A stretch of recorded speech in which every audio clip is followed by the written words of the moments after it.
Hai, selamat datang di channel Cinema Recap. Seperti biasa, kita akan mencoba membedah alur film lagi. Sebelumnya silahkan subscribe channel ini karena di sini bakal kita bahas alur dari film-film yang berkualitas, guys. Oh iya, tidak lupa Mimin ingatkan kalau isi dari video ini adalah spoiler. Jadi kalau tidak ingin mengetahui alur cerita lengkap dari film yang akan kita bahas nanti, bisa di skip videonya.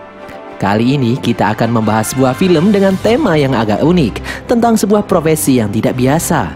Film ini membahas tentang sebuah pekerjaan, yaitu merias mayat. Penasaran kan filmnya bagaimana?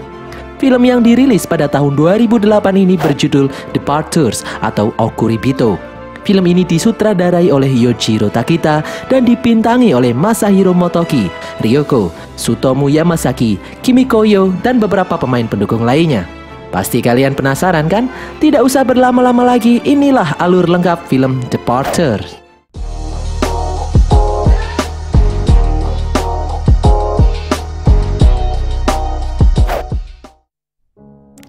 Di awal film, kita diperlihatkan seorang pria yang diminta oleh bosnya untuk melakukan pengurusan jenazah, dan dia menyanggupinya. Ia melakukan prosedur pengurusan jenazah di mana sebelum dimasukkan ke dalam peti untuk dikremasi, jenazah itu harus dihias dengan cantik. Dan saat itu, aku pikir jenazahnya adalah perempuan, ternyata laki-laki. Lalu kita diperlihatkan kilas balik sebelum pria itu menjadi pengurus jenazah. Namanya adalah Daiko Kobayashi. Adalah seorang pemain selo di sebuah orkestra.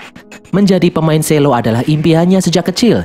Ia bahkan baru membeli sebuah selo yang harganya nyaris belasan juta won, dan dia masih punya hutang yang bahkan tidak diketahui jumlahnya oleh istrinya. Tetapi tiba-tiba sebuah kabar membuatnya membatu. Karena orkestra mereka dibubarkan. Ia menjadi pengangguran dalam sekejap. Ia tak mungkin masuk ke orkestra lainnya karena ia tidak punya cukup bakat. Pada saat melamar istrinya dulu, Mika Kobayashi, dulu ia mengatakan akan mengajak istrinya ke berbagai negara melihat penampilannya. Tetapi ia malah berakhir menjadi pengangguran. Dalam kegalauannya, ia memutuskan kembali ke kampung halamannya di Yamagata dan istrinya dengan setia mengikuti keputusan suaminya. Ia kembali ke rumah lamanya, satu-satunya peninggalan ibunya yang membesarkannya sebagai ibu tunggal. Sang istri juga terlihat bahagia tinggal di sana. Sebuah rumah di mana lantai satunya adalah sebuah kafe yang dulu dijalankan ayah Daiko yang kemudian meninggalkan keluarganya saat ia masih kecil. Suatu hari saat makan malam, ia melihat sebuah iklan pekerjaan di koran dan ia tertarik melamar di sana karena syaratnya sangat mudah, tidak membutuhkan pengalaman kerja sama sekali dan gajinya juga lumayan. Karena di sana tulisannya adalah departure atau keberangkatan, ia berpikir kalau itu adalah agen travel atau sejenisnya. Keesokan harinya ia berangkat ke alamat yang dimaksud tanpa tahu jenis pekerjaan apa yang ia lamar. Selagi menunggu bos datang, ia melihat ke sekitar kantor itu dan merasa agak aneh. Kenapa ada peti mati di sana? Ia pun bingung. Saat wawancara, bos yang dimaksud bahkan tidak membutuhkan riwayat hidupnya. Ia hanya bertanya apakah Daiko akan bekerja keras. Dan karena jawabannya adalah iya, maka Daiko langsung diterima. Bahkan langsung dibuatkan kartu nama dan digaji di hari pertamanya. Pekerjaan Daiko adalah pengurus jenazah. Di agen pengurus jenazah itu hanya ada 2 orang. Bosnya yang bernama Sasaki Namai dan satu karyawannya yang bernama Yuriko Uemura. Sasaki mempunyai mata yang bagus menilai seseorang dan berpikir Daiko akan cocok dengan pekerjaan ini, makanya ia langsung menerimanya. Tetapi keputusan bertahan atau tidak itu ada di tangan Daiko. Daiko bisa mencobanya, dan kalau ia merasa tidak cocok, ia bisa keluar. Hal pertama yang mereka lakukan setelah Daiko diterima adalah membuat video pengurusan jenazah di mana Daiko menjadi mayatnya. Daiko merahasiakan hal ini dari istrinya, Mika. Ia berbohong kalau ia bekerja di agen travel. Pekerjaan pertama Daiko ternyata lebih berat dari yang dibayangkan. Bahkan Sasaki mengakuinya kalau Daiko melakukan hal berat untuk pekerjaan pertamanya. Apa itu? Mereka mengurus jenazah seorang nenek yang tinggal sendirian, yang sudah 2 minggu meninggal. Tentu saja sangat bau dan Daiko tak berani melihat mayat itu. Ia bahkan muntah-muntah saat melakukan tugasnya. Setelah pekerjaan pertamanya, Sasaki menyuruh Daiko libur beberapa waktu. Karena ia tahu betapa sulitnya melihat itu di hari pertamanya. dan Daegu sejak saat itu menjadi murung. Ia terus terbayang dan bahkan mual kalau melihat daging. Ia sangat lama mengambil libur dan tidak berangkat bekerja karena menghabiskan waktu merenung apakah ia benar-benar cocok dengan pekerjaan ini. Malam itu ia memainkan selo lamanya dan musiknya benar-benar indah, tetapi tersirat kesedihan di dalamnya. Selagi Daegu memainkan selonya, kita diperlihatkan kenangan masa lalunya bersama ayah dan ibunya. Dulu, mereka adalah keluarga yang bahagia. Ayahnya pernah memberinya sebuah batu, dan ia memberikan juga pada ayahnya. Ia terlalu kecil saat ayahnya meninggalkannya, jadi ia tak ingat wajah ayahnya lagi. Ada suatu malam di mana ia dan istrinya mengobrol. Ia pikir ibu Daegu pasti selalu menyukai ayah Daegu selama ini.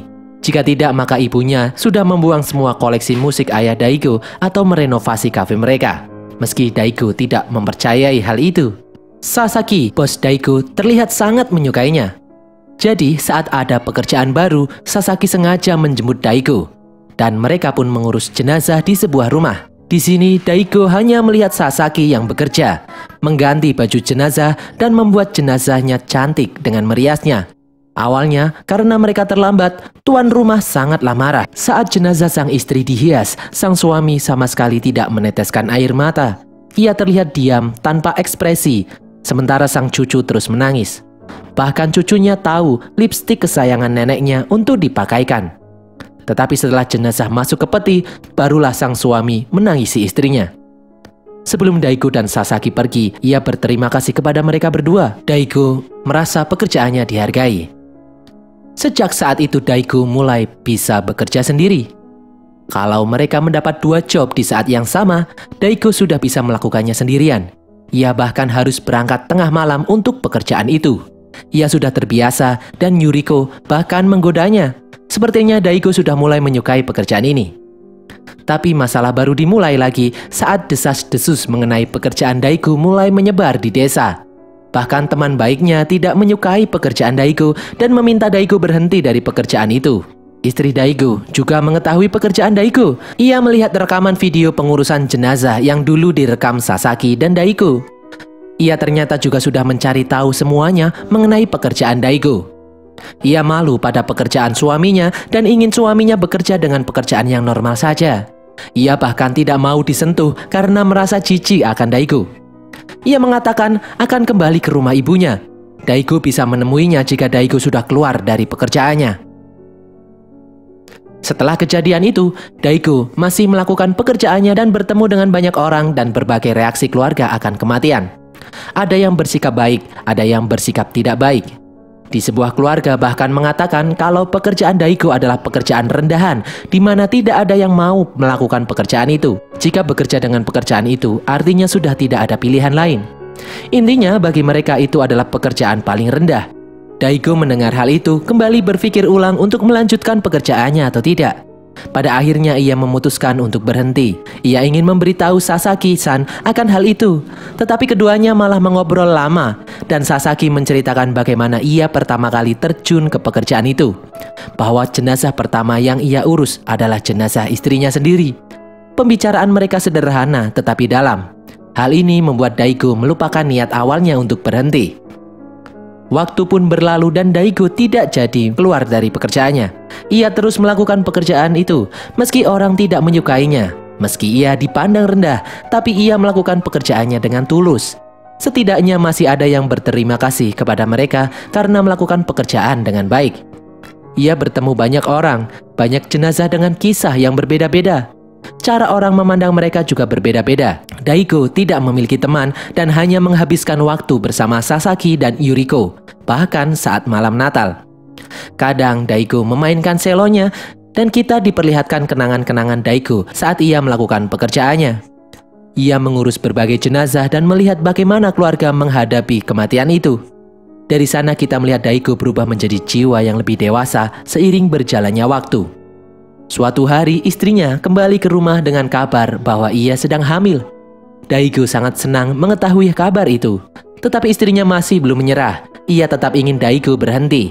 Karena Daegu akan kesulitan menjelaskan kepada anak mereka nantinya mengenai pekerjaan Daegu. Anak mereka pasti akan malu.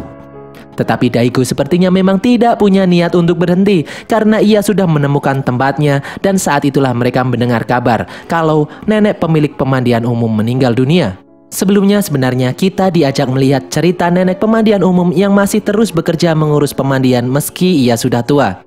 Ia bahkan menolak saat anaknya ingin menjual tempat itu karena selagi ia masih bisa berdiri, ia ingin terus bekerja.